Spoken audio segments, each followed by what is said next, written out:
Bonjour à tous. Ouh là là, le micro. Je suis ravie de vous retrouver encore cette année au CAD pour un nouvel atelier. Donc, je me présente. Je m'appelle Sandrine Brou. Mon pseudo, c'est Sobel. Je suis directrice enseignante et directrice d'école depuis 2 ans. Et Sylvie Hanot, ma binôme, qui est maintenant conseillère pédagogique aussi depuis 2 ans. Donc, cette année, nous avons choisi un sujet un petit peu différent et cela concerne l'autorité à l'école. Alors tout d'abord, pourquoi nous avons choisi de parler de ce sujet ? Tout simplement, rien qu'en regardant l'image, j'imagine que ça parle à beaucoup de personnes d'entre vous. Donc effectivement, depuis les années 60, on a beaucoup perdu en autorité, que ce soit face aux parents ou face aux enfants. Et on va se poser les questions du pourquoi et on va essayer de vous présenter d'abord un cadre et ensuite de vous proposer quelques tips pour essayer d'y remédier.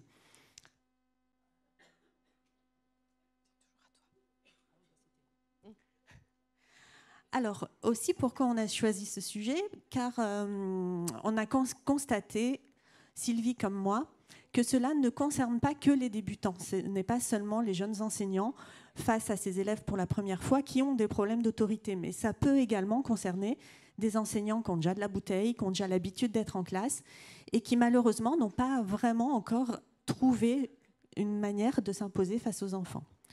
Ensuite, notre point important, c'est que sans autorité, on ne peut pas enseigner. On ne peut pas travailler correctement. Ce n'est pas possible. On a besoin d'avoir un cadre calme pour pouvoir travailler correctement. Et ensuite, un autre point, c'est que l'autorité s'apprend, quoi qu'on en pense. Effectivement, on a des facilités si jamais on a un statut particulier de directeur où on a une autorité un petit peu plus naturel. Si jamais on a une réputation dans l'école, parce que ça fait plusieurs années qu'on y est, ça facilite les choses. L'ancienneté, l'âge, certaines personnes ont aussi un petit peu plus de charisme que d'autres. Tout ça, effectivement, ça aide, mais malgré tout, ça n'explique pas tout, car cela s'apprend. Alors, notre atelier, on n'a pas comme prétention de vous donner des leçons ni des recettes miracles, mais juste on voudrait réfléchir à une démarche réflexive ensemble dans un but de prévention. Alors, bonjour à tous, de prévention mais aussi de gestes professionnels parce que comme tu l'as dit Sandrine, tenir sa classe en fait c'est nécessaire, sinon on ne peut pas travailler correctement. Dans le bruit rien ne se fait, on ne peut ni réfléchir, ni échanger, ni s'approprier un savoir. Souvent quand je discute avec les enseignants, le verbe tenir sa classe, en fait, ça renvoie à une image de dressage. Et évidemment, ce n'est pas du tout ce qu'on veut pour nos élèves. On ne veut pas en faire des êtres soumis. En revanche, ce qu'on veut, c'est tenir le cap toute l'année. Et donc, tenir le cap toute l'année, ça relève bien des gestes professionnels, parce qu'on sait que le moindre mot et le moindre geste va contribuer à la réussite ou à l'échec de l'activité pédagogique qu'on a mise en place. Donc, dans un premier temps, on a essayé de définir ce qu'était l'autorité. Et on a trouvé une définition qui nous a vraiment convenu, qu'on a trouvée sur le site de l'IFE, je rends à César ce qui est à César.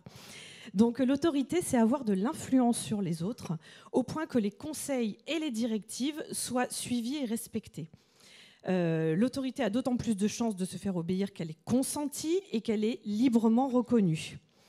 Marie Beretti, qui est enseignante-chercheuse en sciences de l'éducation, tu peux changer, a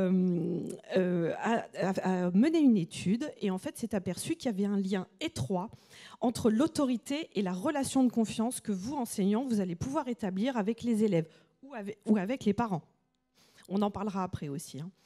Donc elle résume ainsi son étude, elle dit que les élèves réfractaires à l'autorité sont bien souvent des élèves en déficit de confiance. Ce qui signifie, vous l'avez compris, que l'autorité trouverait son fondement dans la capacité à instaurer une relation de confiance. Donc tout l'enjeu de la construction de l'autorité, finalement, est alors de construire un cadre sécurisant pour les élèves. Et Marie Beretti synthétise la position d'autorité en 3 compétences. D'abord, être stable.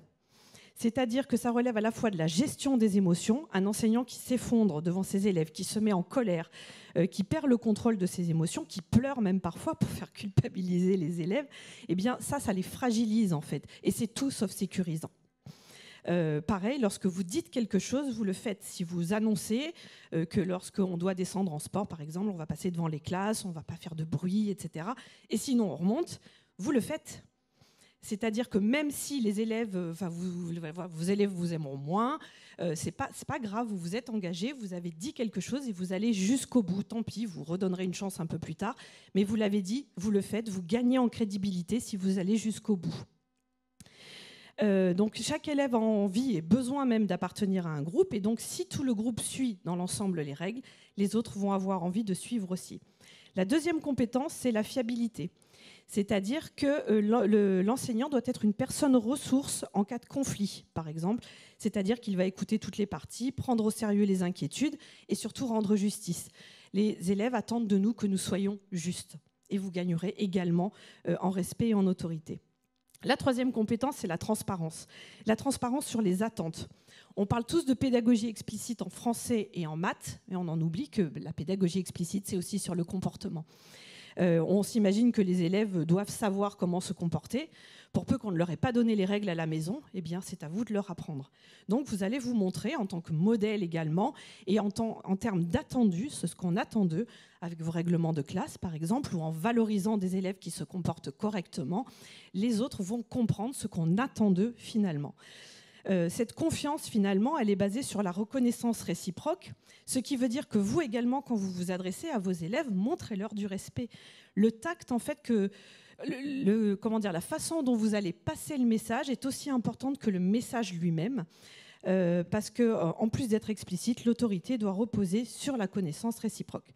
Et cette relation de confiance, elle se construit dans le respect des besoins. Vous connaissez la pyramide de Maslow, hein, je ne vais pas vous la refaire. Ou pas. Si vous ne la connaissez pas, je vous laisse en prendre connaissance. Mais voilà, finalement, quand on assure les besoins basiques des enfants, quand on leur donne un cadre structuré et rassurant, on répond à leurs besoins de sécurité. Hein, c'est la deuxième case. Donc on donne des règles claires, des routines stables, on a une autorité bienveillante qui encadre et protège. Je vous parlais tout à l'heure du sentiment d'appartenance à un groupe. Donc l'enseignant qui favorise un climat de classe serein, sans moquerie ni violence, qui encourage à la coopération, au respect, qui favorise la cohésion de groupe, et bien finalement, avec tout ceci, l'enfant se sent accepté dans sa classe, ce qui est essentiel pour s'épanouir.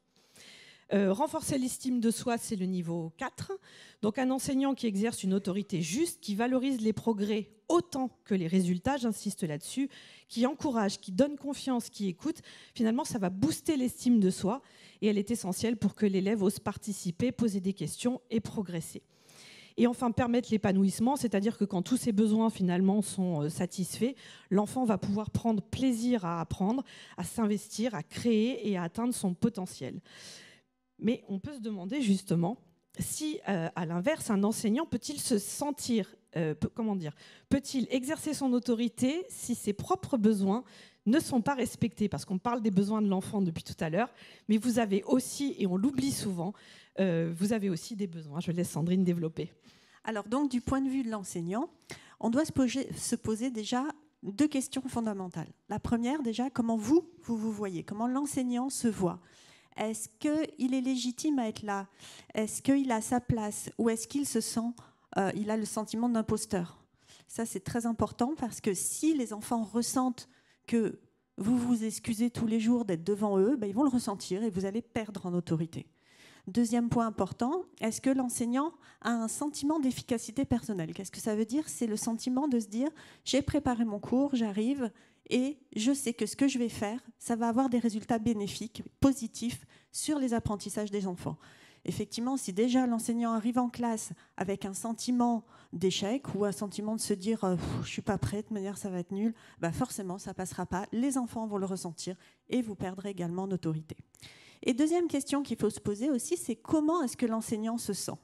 Alors, on sait tous que notre travail est épuisant, mais si l'enseignant ne se sent pas soutenu, s'il se sent seul dans son coin, dans son école, s'il est épuisé, s'il est confronté sans arrêt à des situations compliquées, cela joue aussi sur son autorité. Donc, dites-vous que vous n'êtes pas seul. Jamais. Vous n'êtes pas seul dans votre école. Il y a des gens qui peuvent vous aider, qui peuvent vous écouter. N'hésitez pas à aller parler à vos collègues. Des fois, vous n'en pouvez plus. Vous allez en récré prendre un peu l'air, même si vous n'êtes pas de service, et vous parlez à vos collègues. Ils vont vous soutenir, ils vont vous dire « mais moi aussi, j'avais cette promo l'année dernière, ils m'ont fait la même chose ». Ça va vous faire du bien. n'hésitez pas non plus à aller voir votre directeur. Là, je parle en connaissance de cause depuis 2 ans. Et c'est vrai que on est là, les directeurs, pour vous remonter le moral, pour vous soutenir, pour vous dire, bon, si tu veux, envoie-moi cet enfant, je vais le garder pour te décharger un petit moment. Restez pas seul, allez voir votre directeur, il est là pour ça, entre autres. Hein ?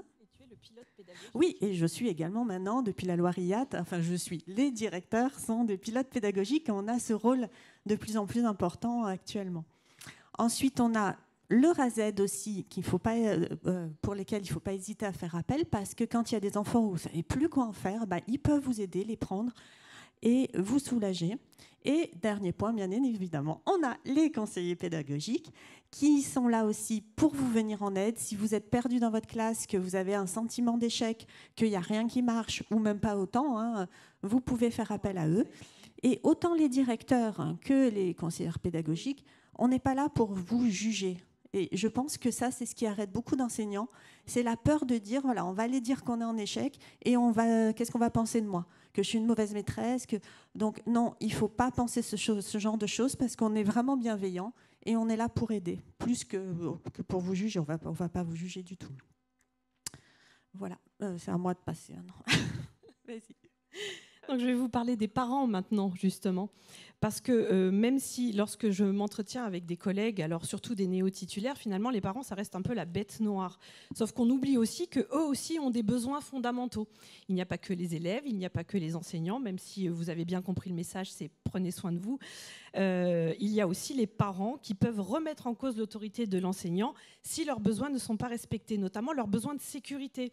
C'est-à-dire qu'ils ont besoin d'avoir confiance dans les institutions, dans la prévisibilité et la stabilité de l'enseignant, mais ils ont également besoin d'avoir le sentiment que leur enfant, la prunelle de leurs yeux, que leur enfant est protégé et compris. Donc un enseignant peut perdre son autorité quand les parents le remettent en cause devant l'enfant. Donc solution, refusez de les recevoir au portail. Vous valorisez le dialogue en privé avec les parents pour éviter de vous décrédibiliser aux yeux de l'enfant et puis surtout vous gardez trace de tous vos entretiens avec les parents éventuellement selon l'évolution. Parfois il y a un manque de communication, des malentendus, des remarques qui ne sont pas expliquées clairement. Communiquer. Vous avez des ENT de classe maintenant ultra performants. N'hésitez pas à communiquer, même quand tout va bien. Et enfin, un enseignant non cohérent dans sa posture va créer aussi de l'insécurité chez les parents. Donc soyez irréprochables sur les textes. Connaissez bien le cadre, tous les textes officiels, votre règlement intérieur, et vous serez à leurs yeux quelqu'un de crédible. Donc on vous a proposé quelques petites solutions à partir de ce que les parents peuvent ressentir. Si un parent se dit « mon enfant est en sécurité », expliquez les règles de classe dans vos réunions de rentrée, par exemple, ou sur l'ENT, même les sanctions, s'il faut, et le cadre posé.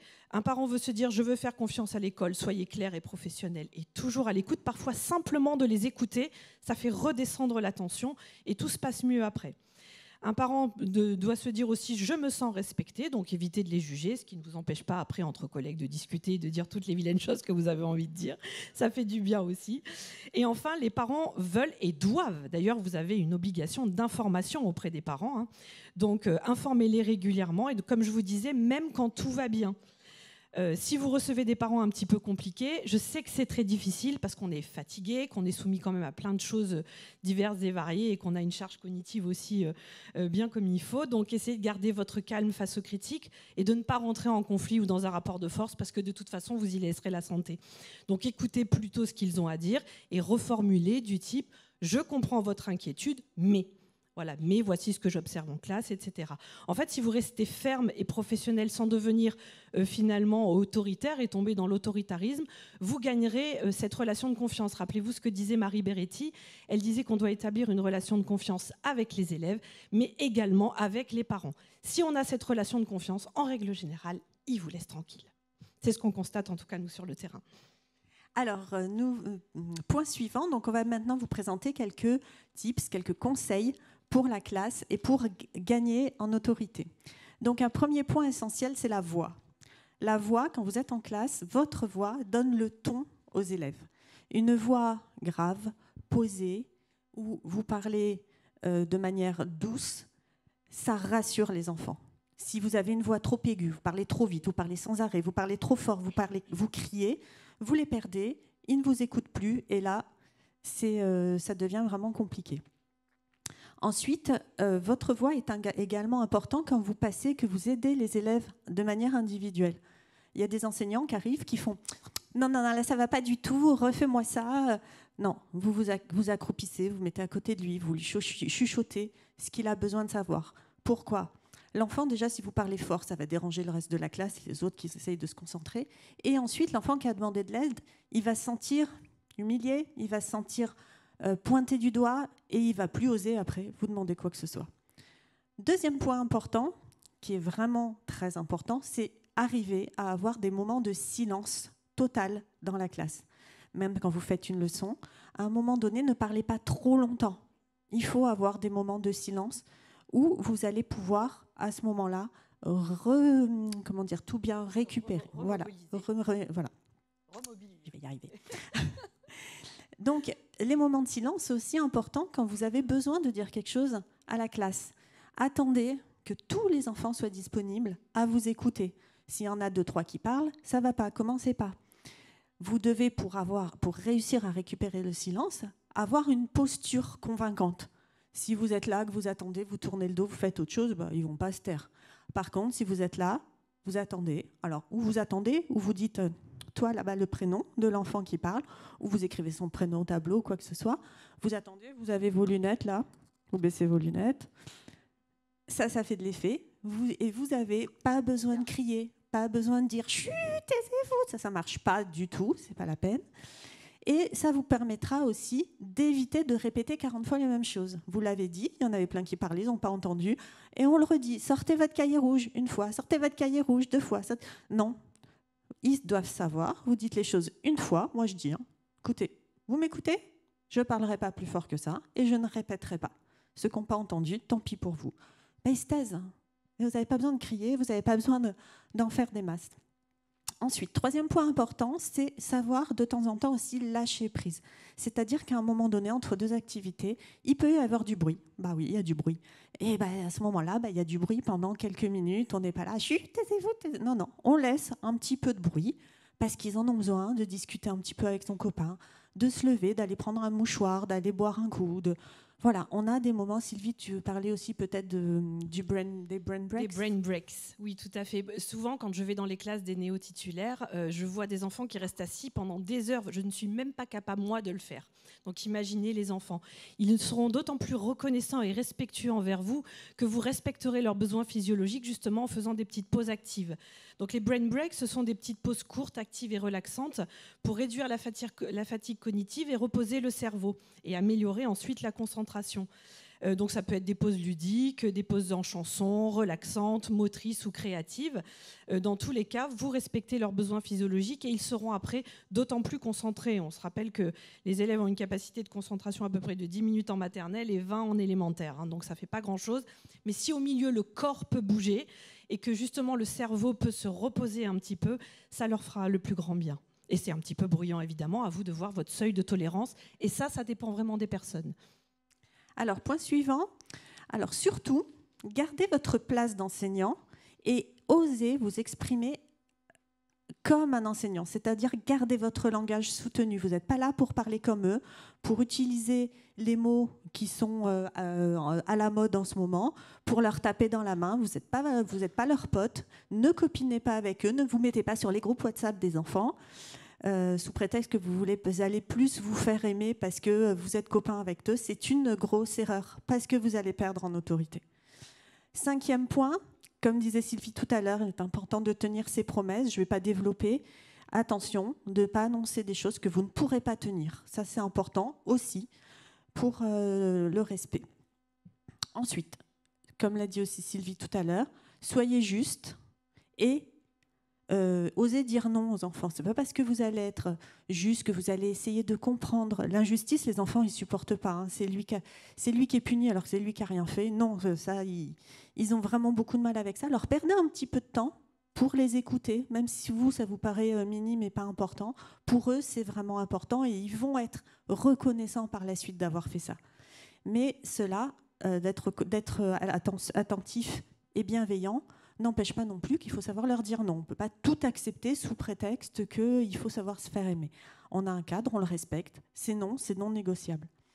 Point suivant, n'hésitez pas pourtant à être souriant, agréable, à utiliser l'humour. Moi, je fais beaucoup avec mes élèves, mais ils se marrent, on fait une petite blague, mais après, ça dure 2 minutes. Ok, c'est bon, on a rigolé, maintenant, on reprend le travail et ils se taisent. On n'a pas besoin d'être tout le temps fermé, sérieux, sévère, pour se faire respecter. On peut très bien être agréable. Les enfants, d'ailleurs, ils ont besoin du sourire de leur enseignant. Moi, je suis partie en classe verte le mois de juin, et c'est vrai que pendant tout le séjour en classe verte, j'étais beaucoup plus souriante qu'en classe, forcément, parce que j'avais pas besoin de faire d'autorité plus que ça. Et j'ai un élève qui m'a fait la remarque, qui m'a dit oh, « Maîtresse, t'as jamais été aussi souriante qu'en ce moment ». Et c'est vrai, ça m'a fait réfléchir, ce truc-là. Je me suis dit, mais en fait, c'est vrai, ils ont besoin de ça. Pour être bien dans la classe, pour vous respecter aussi, ils ont besoin de savoir que vous êtes bien et que, voilà, rien qu'un sourire, ça fait beaucoup d'effet. Donc, point suivant, donc toujours instaurer un cadre rassurant pour gagner aussi en respect d'autorité. Donc, vous instaurez les règles de vie avec les enfants en début d'année. S'ils sont instaurés avec eux, ils vont s'y engager davantage. Et surtout, on n'en démord pas. Moi, j'utilise dans ma classe un tableau du comportement que vous connaissez peut-être et qui est sur mon blog. Je mets des petites croix et à la fin de la semaine, on remplit les croix dans le tableau. Et quand tu mets une croix, c'est parce qu'ils n'ont pas respecté les règles de vie et ils ne discutent pas. Je t'ai prévenu, la règle de vie, c'est ça. Tu ne l'as pas respectée, une croix, point barre. Et ils sont tous d'accord avec ça. Ils ne peuvent pas négocier, discuter là-dessus. Et ensuite, vous avez un emploi du temps, respectez-le, et ça leur donne un cadre rassurant également. Et dernier point, ayez tout le temps un œil partout dans la classe. Quand vous avez un petit groupe d'un côté en atelier, un autre petit groupe, les laissez pas végéter et faire ce qu'ils veulent. On va jeter toujours un petit coup d'œil, on éteint le petit feu s'il s'allume, et comme ça ne prend pas des dimensions importantes. Donc, on va passer à la bibliographie. Alors, attends, parce que j'ai quand même deux petites choses à dire. Juste, comme tu parlais des règles de vie, je voulais insister sur le fait que lorsqu'elles sont co-construites avec les élèves, elles prennent beaucoup plus de sens. Puisque justement, ça part d'une histoire vécue en règle générale, et puis les élèves s'impliquent, et ils seront plus enclins à les accepter du fait qu'ils participent à cette élaboration des règles de vie. Il y a une deuxième chose aussi que les enseignants ont tendance à me dire, c'est « j'ai tout essayé ». Ben justement, cette juxtaposition de méthodes incohérentes parfois fait que l'enfant perçoit la fragilité de l'adulte, et c'est tout sauf rassurant. Donc en fait, si on devait retenir 3 points clés, ce serait le mot sécurité, relation de confiance et pédagogie explicite du comportement. Alors, vite fait, on va vous présenter les 3 ouvrages à travers lesquels on a préparé cette conférence. Donc déjà, le premier, c'est L'autorité à l'école de Martine Boncourt, dans lesquels on a trouvé quasiment tous les tips qu'on vous a présentés et qui traitent aussi de la pédagogie freinée. Les deuxièmes... Oui, moi j'ai travaillé sur l'autorité par la confiance, donc de Marie Beretti, et sur le site de l'IFE aussi, vous trouverez un podcast, un cas d'école, qui résume assez bien tout ce qu'on peut espérer de l'autorité. C'est ce que je donne généralement à mes enseignants titulaires quand ils me posent cette question-là, parce que c'est une question récurrente qui revient. Voilà. Alors, il nous reste 6 minutes 38. On se disait que peut-être on pouvait échanger ensemble, vous faire passer un micro si vous avez envie de témoigner ou nous donner, vos tips et vos solutions.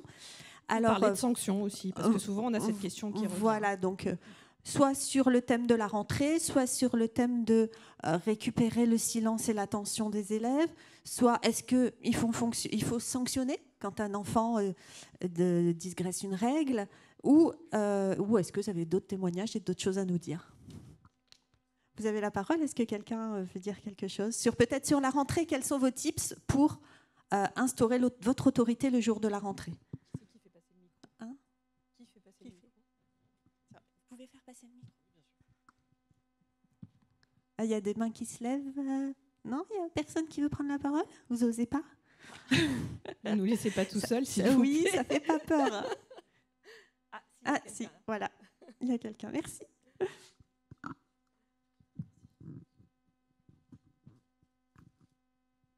Bonjour. Alors pour la rentrée, moi, je fais toujours ça, c'est déjà la mise en rang. C'est-à-dire qu'on se met en rang, et puis on rentre, et puis on ressort. Parce que je leur dis, non, moi je voulais le silence, je voulais que vous restiez 2 par 2. Et ça m'arrive de le faire 3, 4, 5 fois. Mais après, dans le reste de l'année, J'ai juste à leur dire, vous voulez qu'on rentre une deuxième fois? Et c'est bon. Voilà, ça donne le ton en fait. Tout à fait. Et je le dis gentiment et ça se passe. Je pense que c'est justement dès la rentrée qu'il faut se montrer un peu plus sévère. On a tendance à dire oh les pauvres, ils reprennent l'école, etc. Ça. Non, en fait, vous allez montrer qui vous êtes dès le départ et ensuite vous allez baisser un petit peu votre niveau. Je suis d'accord avec vous. Et au niveau de l'attention, moi ce que j'aime bien leur faire faire, c'est se masser les tempes. Je leur dis on va avoir besoin d'être concentrés là, massez-vous les tempes. Ça dure 30, 40 secondes. Et en fait, il y a un silence. Ils sont hyper concentrés après. Voilà. Ouais, merci. Très bonne idée, merci. Quelqu'un d'autre qui veut prendre la parole? Là-bas.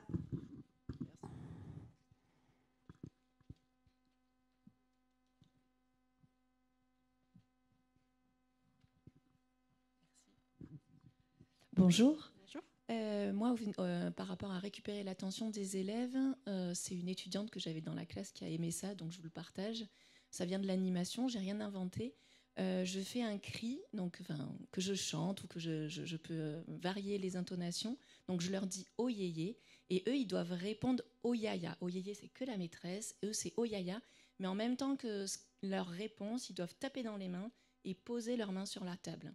Et du coup, ils n'ont plus rien dans la main et ils sont obligés de me regarder, de m'écouter. Et puis après, on peut s'amuser au courant de l'année, le faire avec une voix de sorcière, etc. Bon, selon les thèmes et tout ça. Et ça marche très, très bien. Merci. Oui, ça rappelle un petit peu ce que j'ai vu sur le site la vie d'enseignante. Ouais, sur l'Insta de Anna de la vie d'enseignante. Elle avait posté une vidéo où elle disait qu'elle a une petite chanson comme ça qui fait je demande le silence. Et les enfants répètent tu demandes le silence. Et après, elle fait encore plus doucement je demande. Et les enfants, ils répètent. Et calme absolu, c'est absolument magique. Donc, du coup, j'ai essayé. J'ai dit à ma M2, est-ce que tu veux le faire? Au départ, elle n'était pas très chaude. Et puis, un jour, j'étais au bureau, je l'ai entendu faire. Ça marche avec les CM2, hein. J'ai des CM2, donc ça marche nickel. Ça remobilise, en tout cas, c'est une très bonne idée, tout à fait. Là.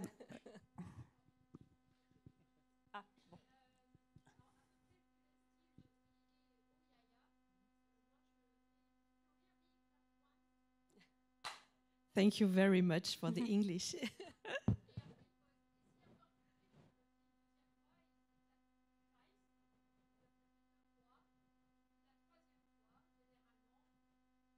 C'est ça. Ouais. Vous êtes en école Émile ou pas? Ah, merci, je reconnais. Quelqu'un d'autre?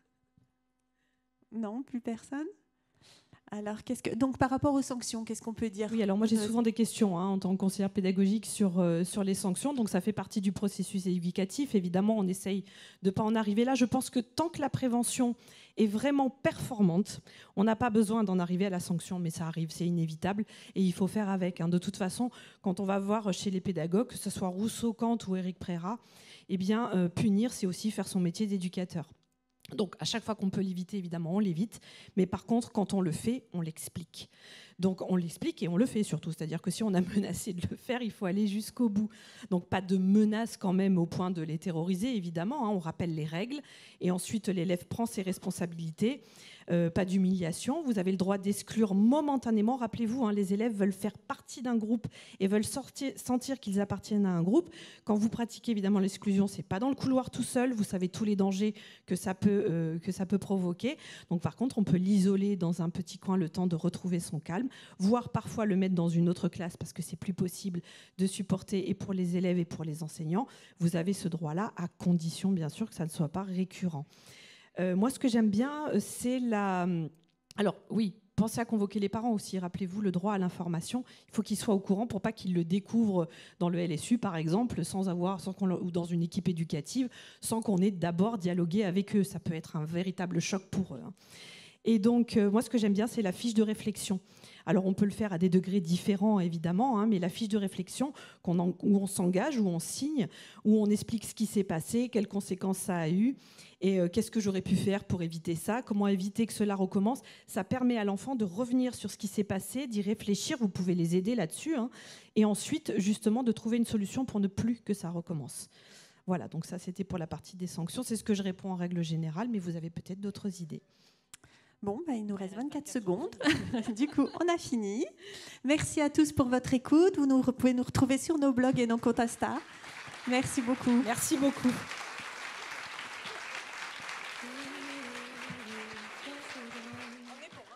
J'espère que vous repartirez avec quelques idées et je vous remercie de nous en avoir donné également parce qu'on a besoin de ça. En fait, on apprend aussi avec vous. Voilà. Merci pour ça.